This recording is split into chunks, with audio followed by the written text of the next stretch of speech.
जो मेरिट से आएंगे। अब की बार कुछ बच्चे कम हैं। तमाम लोगों को, प्रदेश के लोगों को, सामाजिक संगठनों को, मीडिया के लोगों को, सबको धन्यवाद देना चाहता हूं। हमने आज तक ऐसा व्यवस्थाएं नहीं देखी, तो इससे मैं समझता हूं कि राजस्थान की साख भी बढ़ी है। हमारे विभाग के शिक्षकों का भी नाम आ रहा है, पुलिस के कर्मचारियों का भी नाम आ रहा है। तो मैं कि जो रीट का एग्जाम 25-26 लाख बच्चों का जो राजस्थान में हुआ, जिसका गिनीज बुक में नाम लिखा जाएगा, वो ये कह रहे हैं हमने ऐसा उत्सव कभी नहीं देखा। उसका पेपर हम जल्दी से जल्दी दोबारा बनवा करके वो उनकी एग्जाम हम दोबारा लेंगे और दोबारा लेने के बाद में हम लोग रिजल्ट जारी करेंगे। ये जो बात उन्होंने नोडल एजेंसी ने कही है, ये मैं कह सकता हूं कि टोटल रिजल्ट आने के बाद में सिलेक्शन की मेरिट बाद में बनाई जाए,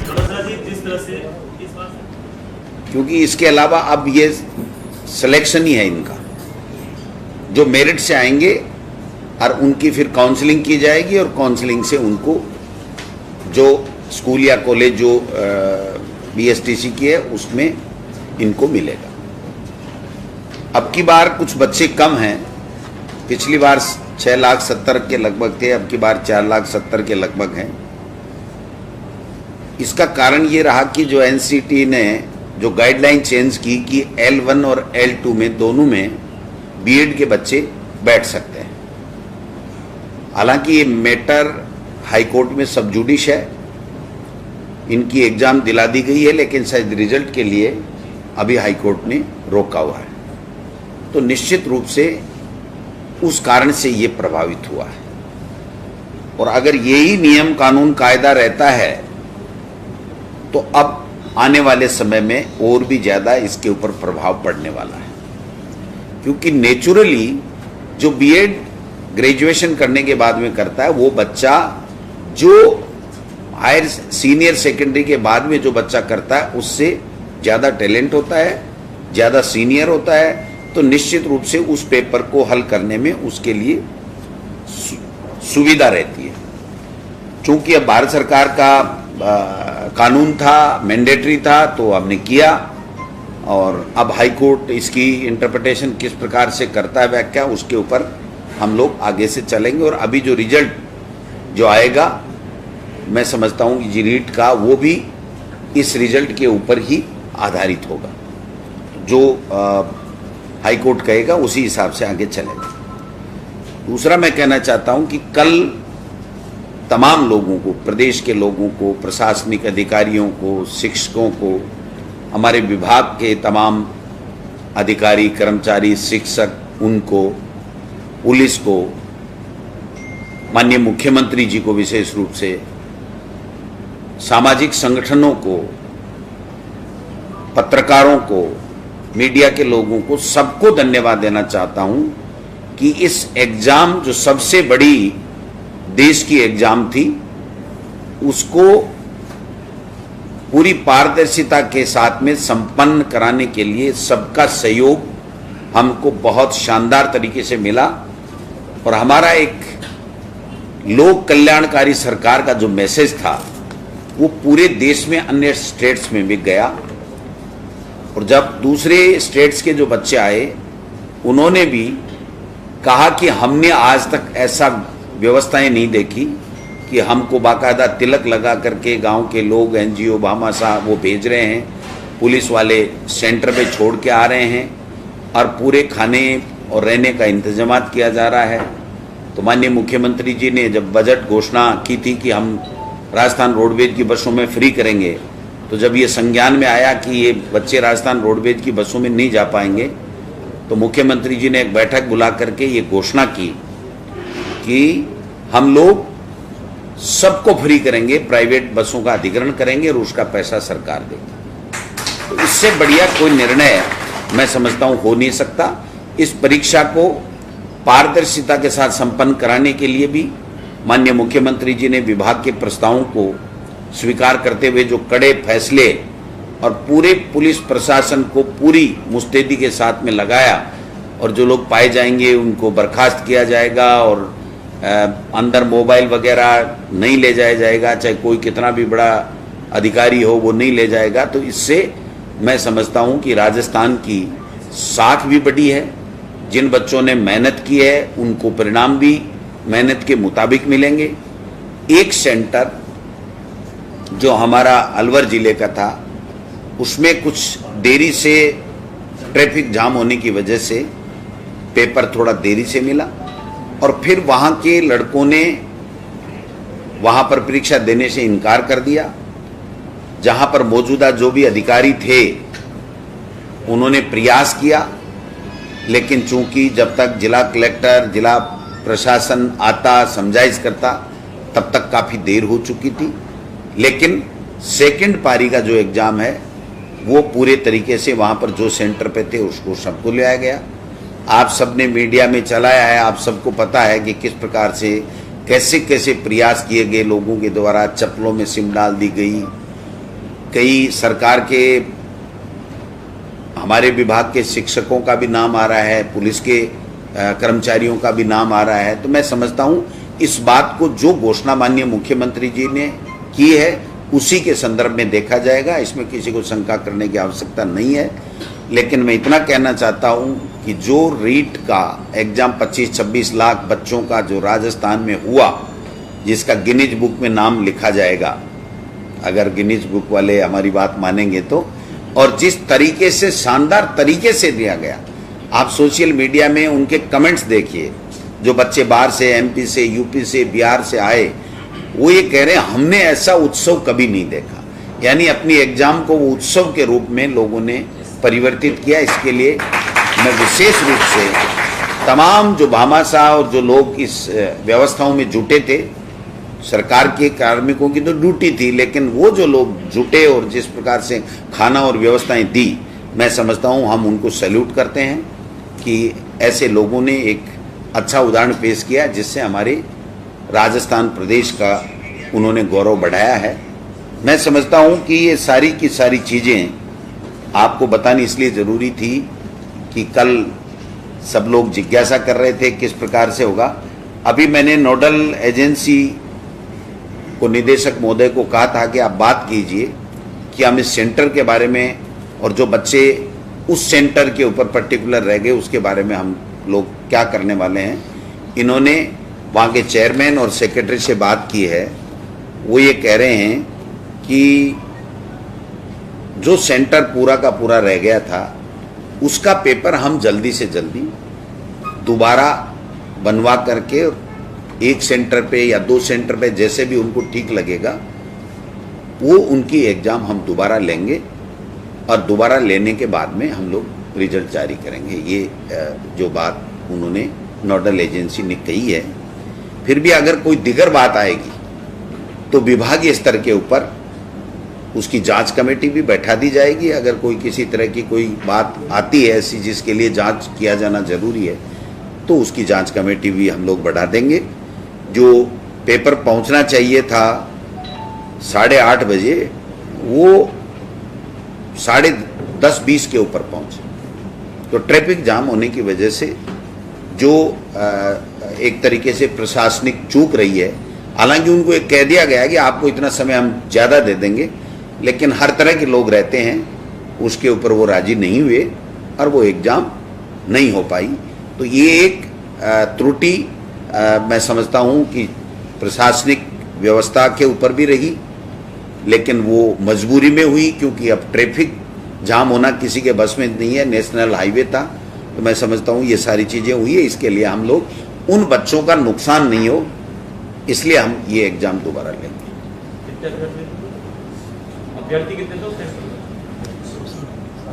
शायद 600 के लगभग थे।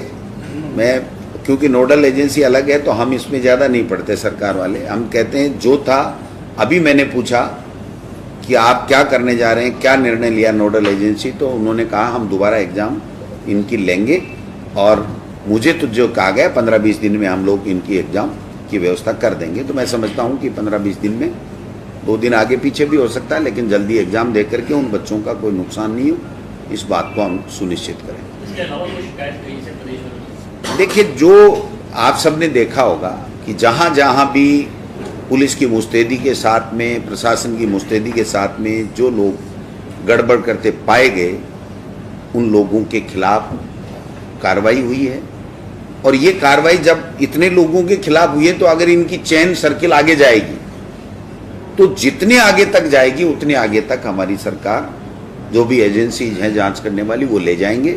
और एक व्यक्ति के बारे में भी अगर हमें कोई इस तरह का कोई संज्ञान होता है कि उसने गड़बड़ की है तो उसको पूरी तरीके से तहकीकात करके, पूरी तरीके से जांच कर करके और पारदर्शिता के साथ में इसका रिजल्ट जारी कराया जाएगा।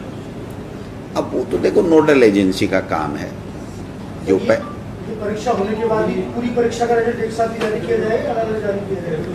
वो इससे कोई लंबा चौड़ा फर्क पड़ने वाला नहीं है।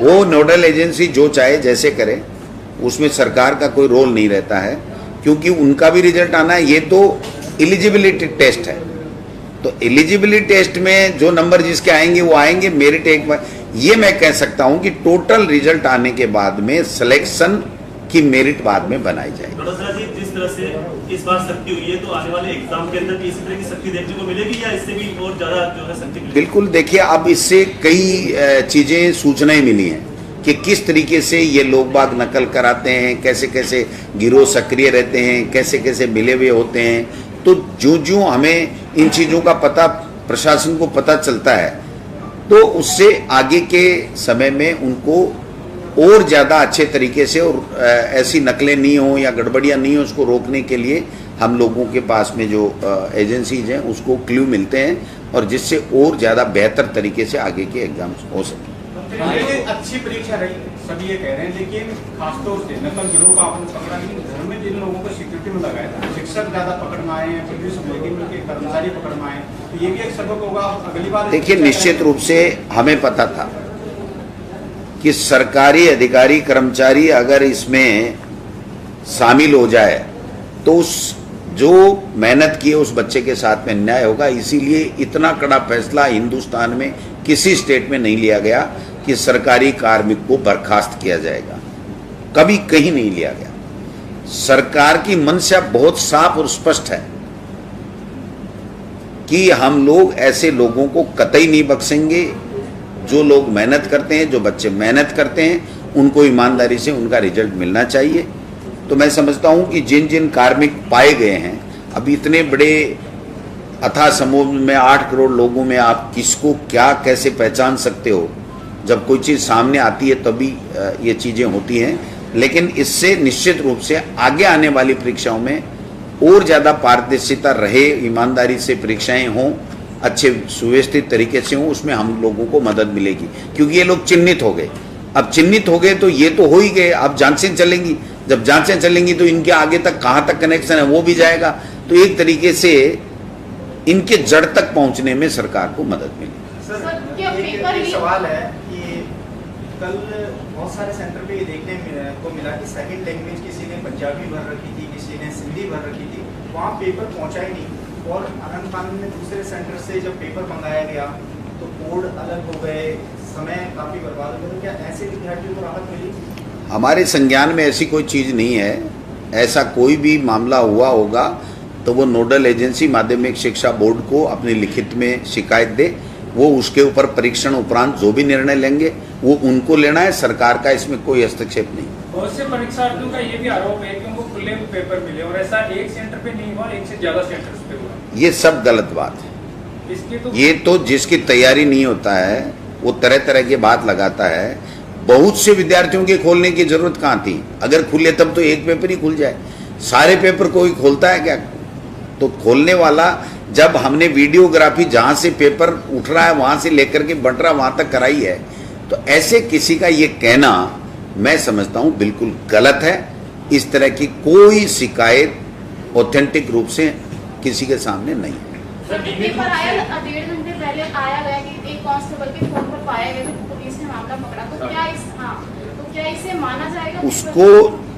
उसको तय तक जाएंगे कि कितने लोगों तक ये पेपर पहुंचा है, उन सब के खिलाफ कार्रवाई होगी। उनका इस रिजल्ट से कोई लेना देना नहीं रहेगा। अच्छा सर, जो हाई कोर्ट में अभी पेंडिंग है मामला आपका बीएड वाला, तो जब तक वो क्लियर नहीं होगा तब तक क्या रिजल्ट घोषित होगा या निश्चित रूप से देखिए, जो कोर्ट का आदेश को देखना पड़ेगा। जो मुझे मेरे संज्ञान में लाया गया है कि कोर्ट ने अभी इसको परिणाम के लिए बीएड वालों के परिणाम के लिए रोक रखा है। तो निश्चित रूप से कोर्ट का हम लोग प्रयास करेंगे कि जल्दी से जल्दी इसके ऊपर मेरिट के ऊपर जो भी डिसीजन कोर्ट करे जिससे हम लोग आगे बढ़ सकें। तो इसके लिए हम एजी साहब से आज मैं स्वयं भी बात करूंगा और विभागीय अधिकारियों को लगाएंगे कि हम जल्दी से जल्दी कोर्ट से इसमें जो भी निर्णय आए वो लें। सर, आपको लगता है कि जिस तरह से ये व्यवस्था हुई है, हर एक जिले में दूसरे जिले में जा रहे हैं, क्या हर एक जिले में अलग से इंडिविजुअल हो ताकि ये जो तैयारियां आप लोग बार बार आपको नहीं करनी पड़े कि इंडिविजुअल हर एक जिले के एग्जाम इंडिविजुअल? अब देखिए, ये तो जो नोडल एजेंसी होती है उसको तय करना होता है, लेकिन समय समय के ऊपर जब एग्जाम्स होती हैं उससे जब जो अनुभव मिलते हैं उस अनुभव के आधार पर आगे की जो परीक्षाएं होती हैं उसमें जो भी निर्णय लेने होते हैं तो वो लेते हैं। तो मैं समझता हूँ कि इसके ऊपर मेरा ये कहना कि ऐसा होना चाहिए ऐसा होना चाहिए ये कतई ठीक नहीं। सर, आज से प्राथमिक स्कूलें भी खुल गई हैं, प्राथमिक कक्षा 18 महीने बाद में खुली। बच्चों का, अभिभावकों का, आप सबका, क्योंकि आपके बच्चे भी तो पढ़ ही रहे हैं ना। तो निश्चित रूप से इस कोरोना के कारण से जो 1.5 साल का दंश जो हमने झेला है वो कभी भूलने वाला नहीं है, लेकिन फिर भी सरकार ने बहुत कोशिशें की और सीनियर और जूनियर क्लासेज के पहले हमने स्कूल चालू कर दिए थे। अभी हम प्राइमरी वाले सारे कर रहे हैं और अब की बार निदेशक महोदय ने काफ़ी अच्छा इसमें मेहनत की है और इन्होंने कहा कि भाई किस तरीके से हम ईश्वर ना करे दोबारा आए, लेकिन आए तो हम पहले से ही इन बच्चों का टेस्ट लेते रहें जिससे पता लग सके किसको कितना क्या मार्किंग देनी है, जिससे उन बच्चों के साथ में किसी तरह का अन्याय नहीं। हाँ, वो पॉलिसी बन रही है, पॉलिसी इसकी पॉलिसी बन रही है, गाइडलाइन बन रही है और गाइडलाइन बनने के बाद में आप निश्चिंत रहें 3rd ग्रेड के ट्रांसफर भी होंगे। 30 तारीख अंतिम तारीख इससे पहले होगी? सरकार तारीख बढ़ाती रहती है। मंत्री जी, कुछ राजस्थान के बेरोजगारों की ओर से मांग उठी आई है कि जब भी इस तरह की कोई परीक्षा हो तो उसमें राजस्थान के बेरोजगारों को कुछ बेनिफिट मिले दूसरे राज्यों की तुलना में, क्योंकि दूसरे राज्य के भी यहाँ पर आके परीक्षा देते हैं। तो क्या उनको बेनिफिट उनको मेहनत करने से ही मिलेगा मेरे भाई। जो हमारा कॉन्स्टिट्यूशन है वो जो चीज़ हमको अलाउ करता है वो ही कॉन्स्टिट्यूशन के हिसाब से हम चल सकते हैं। तो मैं तो तमाम बच्चों से कहना चाहता हूँ कि उनको मेहनत करनी चाहिए। आज विदेशों में भी अमेरिका, यूएस, जर्मनी, वहाँ पर भी ये लोहा मनाते हैं हमारे इंजीनियर। तो मैं समझता हूँ कि हमारे बच्चों को मेहनत ज़्यादा करके प्रयास करना चाहिए, लेकिन जो संविधान में जो व्यवस्था है, जो कानून है, उसके मुताबिक हमको चलना पड़ता है। किसानों का आज देशव्यापी बंद है, बिल्कुल, बहुत अच्छा आंदोलन कर रहे हैं। बिल्कुल, हम सब लोग उनके समर्थन और मैं प्रयास करूंगा कि मैं भी एक जगह वहां पर जाकर के उनके बंद में शामिल हूं। निश्चित रूप से किसानों के साथ में केंद्र की सरकार 10 महीने से अन्याय कर रही है, अत्याचार कर रही है, उनकी सुन नहीं रही है। और ऐसा तो आज़ादी से पहले जब अंग्रेजों के हम लोग गुलाम थे तब अंग्रेज भी इस तरीके के जुल्म तो नहीं करते थे जो आज मोदी सरकार हमारे देश के किसानों के साथ में जुल्म कर रही है। और इस जुल्म का खामियाजा ऐसा भुगतना पड़ेगा इनको, चाहे ये कितना ही मंत्रिमंडल का फेरबदल कर लें, चाहे कितना ही रात को 11 बजे आकर के वो कौन सा विस्टा है उनका सेंट्रल विस्टा का अवलोकन कर लें। ये गुमराह करने वाली बातें हैं, ये ध्यान भटकाने वाली बातें हैं। आप देश का प्रधानमंत्री अगर कोई कंस्ट्रक्शन चल रहा है उसमें क्या देख रहा है भाई? उनको इंजीनियरों को भेजने चाहिए कि क्वालिटी का काम हो रहा है कि नहीं हो रहा है, नक्शे के मुताबिक हो रहा है कि नहीं हो रहा है।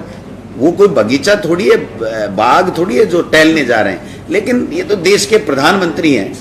अब इनको तो मतलब बस कोई न कोई ऐसी न्यूज बनानी जिससे जो प्रमुख मुद्दे जनता के, देश की जनता के हैं, उनसे लोगों का ध्यान हट जाए। मंत्री जी, लेकिन बंद का असर आज जयपुर में तो देखने को नहीं मिल रहा है। आप लोग सहयोग कीजिए, आप भी किसान के बेटे हैं, या किसान का जो अन्न पैदा करता है उससे हमारा परिवार चलता है, तो निश्चित रूप से हम सबको सहयोग करना चाहिए। महंगाई बहुत इशू होता जा रहा है, डीजल पर 4 दिनों में तीसरी बार दरें बढ़ी हैं, 100 रुपया लीटर होने जा रहा है। कांग्रेस की खासतौर से केंद्र को लेने जो सुनने वाला उसको सुनाया जाए। जब केंद्र सरकार सुनने का नाम ही नहीं ले रही है, गूंगी बहरी हो गई, तो हम सुनाएं किसको? आंदोलन कांग्रेस कर भी रही है। 1 तारीख को दिग्विजय सिंह जी आ रहे हैं, वो पूरी महंगाई के ऊपर, पेगासिस के ऊपर, सब चीज़ों पे अपनी बात रखेंगे अखिल भारतीय कांग्रेस कमेटी की तरफ से। और आप और हम सब देख रहे हैं कि किस गति के साथ में पेट्रोल, डीजल, गैस और अन्य जो खाद्य वस्तुएं हों, चाहे आम उपभोक्ता की आवश्यकताओं की चीज़ें हों, उसमें किस प्रकार से दाम बढ़ रहे हैं, लेकिन कोई भैया सुनने वाला नहीं है। यहाँ तो विदेशों में जाओ, अच्छे अच्छे उद्योगपति मित्रों से बातें करो, फिर ध्यान भटकाने के लिए कोई न कोई मुद्दा ले आओ और फिर ध्यान भटका दो। फिर जब चुनाव आए तो कोई ऐसा मुद्दा ले आओ, हिंदू मुस्लिम ये वो कर करा के, और वो दोबारा जो है वो सरकार बना लेते हैं। अब की बार नहीं बनेगी। लेकिन सर, ये इस बार 4 साल बाद रीट का एग्जाम हुआ 2018 के बाद 2021 में, इसमें काफी संख्या में जो है भर्ती इकट्ठे हुए, तो क्या इसमें नियमितता रहेगी आगे या कोई इसका पैटर्न बनाया जाएगा आगे?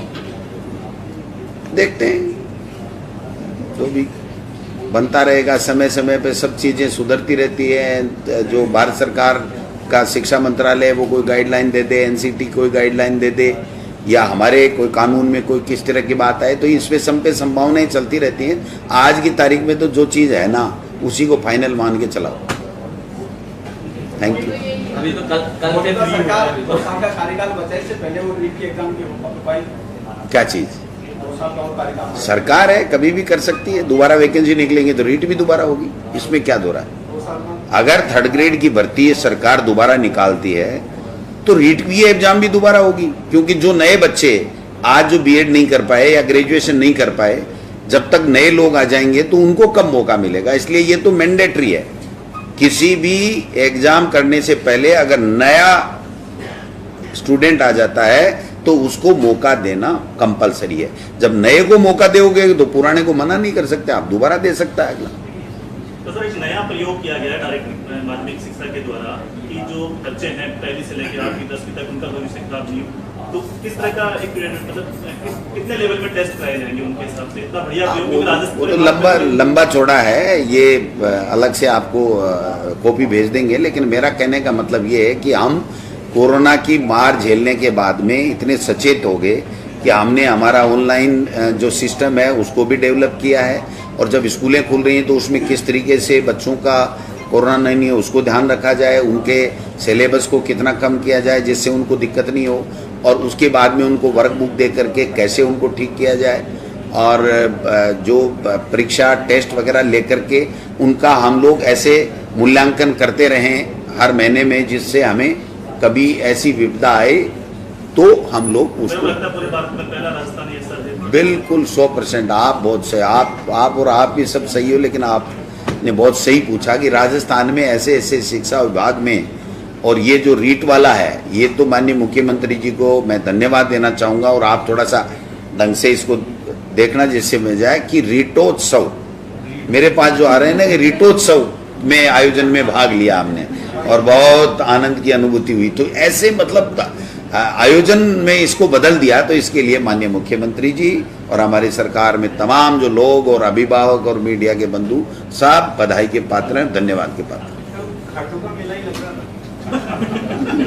देखिए अब देखिए राजस्थान को कैसा दिखाना देश और दुनिया में, ये आपके ऊपर निर्भर है। हम तो केवल माउथ मीडिया से कर सकते हैं, बाकी तो मीडिया आपके पास है। Thank you.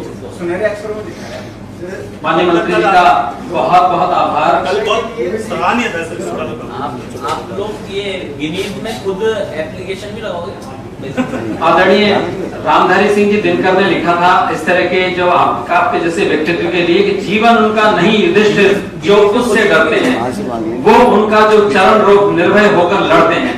तो आप जिस तरह से राजस्थान की समस्याओं के लिए दिल्ली तक से लड़ रहे हैं, और मैं समझता हूँ कि कोरोना के इस महायुद्ध में आपने विजय हासिल की है, तो निश्चित रूप से आप इसके लिए बधाई के पात्र हैं, और सारा शिक्षा विभाग आपके लिए आभार व्यक्त करता है, आपको बधाई देता है इस बात के लिए। और पुनः मैं एक बात बता दूं कि पूरे अगर कोरोना के पीरियड को देखा जाए, किस तरह से स्कूलों का संचालन हुआ, किस तरह से घर घर जाकर हमारे अध्यापकों ने बच्चों को पढ़ाया, किस तरह से लर्निंग किया गया, अभी भी ये कार्य कर रहा है, जिसकी तरफ न सिर्फ राजस्थान के लोग बल्कि पूरा हिंदुस्तान एक आशान्वित दृष्टि से देख रहा है।